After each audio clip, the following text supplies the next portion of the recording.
Assignment operators. Assignment operators क्या होते हैं? असाइनमेंट ऑपरेटर्स ये हमारे सारे आ गए, equal to, plus equal to, minus equal to, multiply equal to, divide equal to, modulus equal to, मतलब अरिथमेटिक ऑपरेटर्स को इक्वल के साथ करके असाइनमेंट ऑपरेटर्स बनते हैं। इसकी मैं एग्जांपल दे देता हूँ असाइनमेंट ऑपरेटर की। यहाँ पर असाइनमेंट ऑपरेटर सिंपल है, उसमें ज़्यादा कुछ बात नहीं है। असाइनमेंट ऑपरेटर क्या होता है? असाइनमेंट ऑपरेटर्स यहाँ पे मैं आपको एग्जांपल के तौर पर बता दूँ कि हमने एक वैल्यू ले ली f इक्वल टू 10। अब मुझे बताना है कि असाइनमेंट ऑपरेटर सबसे पहले हम प्लस इक्वल टू यूज़ करेंगे, क्योंकि ये जो पहला असाइनमेंट ऑपरेटर हो गया इक्वल का। अब हम आ जाते हैं प्लस पर, f प्लस इक्वल टू 5। अब आप लोग सोचें कि क्या आंसर आएगा। यहाँ पर आंसर आएगा 15। क्यों? क्योंकि उसने 10 जो पहले से वैल्यू है उसमें प्लस कर दिया 5 को, तो यहाँ पर आंसर आ जाएगा 15। ये आ गया 15। इसी तरह दूसरा आ जाते हैं, दूसरे में आ गया f माइनस इक्वल टू 5, इसमें आंसर आ जाएगा 5। इसमें क्या आंसर आया? 10। क्यों? क्योंकि 10 फिर 15 हुआ और फिर 15 के बाद 5 10 हुआ। इसी तरह f मल्टीप्लाई भी आएगा। मैं यहाँ पर दूसरी वैल्यू ले लेता हूँ क्योंकि आराम से समझ आ जाएगा। g equal to 3 and g equal to 5। यहाँ पर आंसर आएगा इंशाल्लाह 15 आ जाएगा यहाँ पर, और यहाँ 15 प्रिंट हो गया अल्हम्दुलिल्लाह। अब आ जाते हैं हम लोग इसमें इसी तरह बाकी मॉड्यूलस का भी है और डिवीज़न का भी है, फ्लोर डिवीज़न का भी है और एक्सपोनेंशियल का भी है। वो आप लोग खुद ही करेंगे तो ज़्यादा आप लोग को समझ आ जाएगा। अब हम आ जाते हैं अपने पाइथन्स में जो रिजर्व वर्ड्स होते हैं, यानी कि हम पाइथन में आ जाते हैं अपने कीवर्ड्स के ऊपर। और भी दो तरह के ऑपरेटर्स होते हैं, एक होता है आइडेंटिटी ऑपरेटर्स और एक होता है मेंबरशिप ऑपरेटर। इनको मैं ज़्यादा नहीं समझाऊंगा क्योंकि ज़्यादा यूज़ में नहीं आता, फिर भी मैं एक तौर पे समझा देता हूँ कि आइडेंटिटी ऑपरेटर्स क्या होते हैं। आइडेंटिटी ऑपरेटर्स ये होते हैं कि अब मैं यहाँ पर आपको एक बनाता हूँ, ए इक्वल टू, यहाँ पर हमने लिस्ट बनाई 1 2 और 3, और यहाँ पर मैंने लिख दिया बी इक्वल टू, यहाँ भी मैंने लिस्ट बनाई 1 2 और 3, दोनों सेम लिस्ट बनाई। अब यहाँ आ जाता हूँ मैं c इक्वल टू ए। अब c जो है वो a के बराबर। अब मैं इसको प्रिंट करता हूँ, प्रिंट a इस c। इसमें जो होता है इस, और यहाँ पर अब प्रिंट हुआ हमारे पास, ये प्रिंट हो गया ट्रू। क्यों? क्योंकि a या c के बराबर है, तो यहाँ पर हो गया प्रिंट। अब मैं अगर यहाँ लिख दूँ a इज़ b, तो यहाँ फॉल्ट हो जाएगा, क्योंकि a b के दे देगा, क्योंकि a जो है वो b जैसा नहीं है। यहाँ पे मैंने c को a की वैल्यू इनिशियलाइज़ करवाई है, लेकिन a और b अलग अलग है, दोनों वैल्यू सही की उनकी, लेकिन वो दोनों अलग है। यहाँ पे c भी a है और a भी c। अगर मैं यहाँ c इज a भी लिखूँगा तो भी मेरे पास इंशाल्लाह वो ही प्रिंट होगा, ट्रू।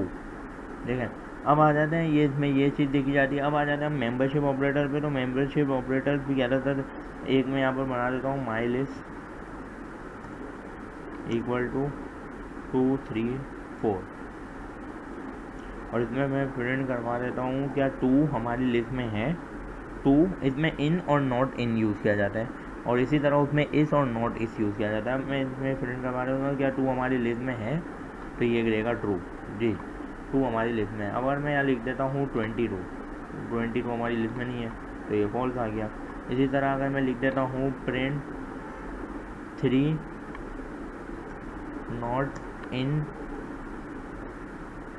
माई लिस्ट, तो यहाँ पे दे देगा फॉल्स, क्योंकि 3 हमारी लिस्ट में है।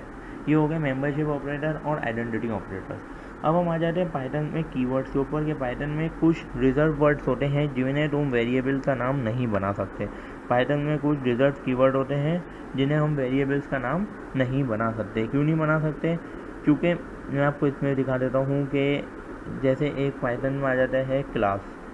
क्लास एक रिजर्व कीवर्ड है। यहाँ पे मैं दिखाता हूँ, पहले मैं आप लोग को कीवर्ड्स की एक लिस्ट प्रिंट करवा के दिखा देता हूँ। कीवर्ड प्रिंट कीवर्ड डॉट ये आ गया पाइथन के, ये सारे पाइथन के कीवर्ड्स हैं। ये हैं पाइथन के सारे कीवर्ड, इनको आप लोग गौर से देख लें। ये सारे कीवर्ड्स के तौर पे यूज़ होते हैं। अब इसमें एक इसी तरह हम लोग पाइथन के किसी और के ऐसे किसी को भी यूज़ नहीं कर सकते। अब आ जाते हैं हम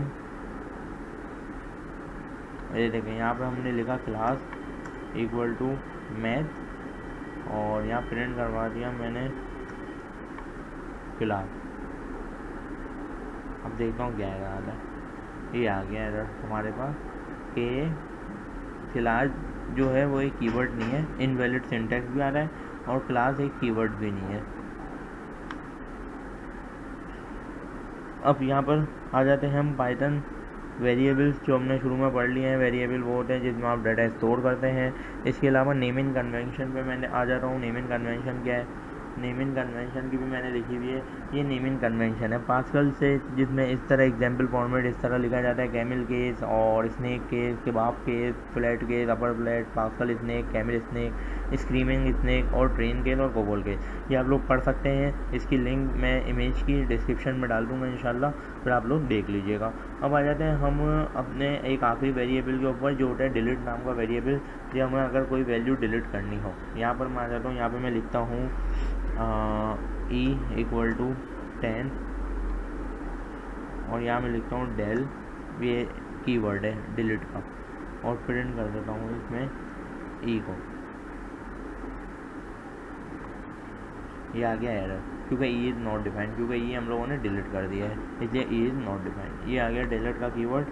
अब आज का यही था कि आज हम लोगों ने हमारे तमाम ऑपरेटर्स को डिटेल से पढ़ लिया। Unary operators and logical operator, comparison operator, arithmetic operator and assignment operator, membership operator, identity operators और कीवर्ड्स को भी, कि कीवर्ड्स की किस तरह लिस्ट आप लोग खुद ही प्रिंट करोगे, वो मैंने शॉर्ट में बताया, ज़्यादा लॉन्ग नहीं किया, कि आप लोग कीवर्ड को किस तरह यूज़ कर सकते हैं। इंपोर्ट कीवर्ड प्रिंट कर देंगे कीवर्ड डॉट की डब्ल्यू लिस्ट, तो उसमें आपके पास सारे कीवर्ड्स की लिस्ट आ जाएगी। फिर आप उसे सेव करें या अपने पास याद करें, वो आपको जैसा सही लगे। ऑपरेटर, पाइथन कीवर्ड और वेरिएबल डिफाइन करना हम पहले से देख चुके थे। तो आपका टास्क है कि हर ऑपरेटर का कम से कम एक एग्जाम्पल खुद लिख के ट्राई करें।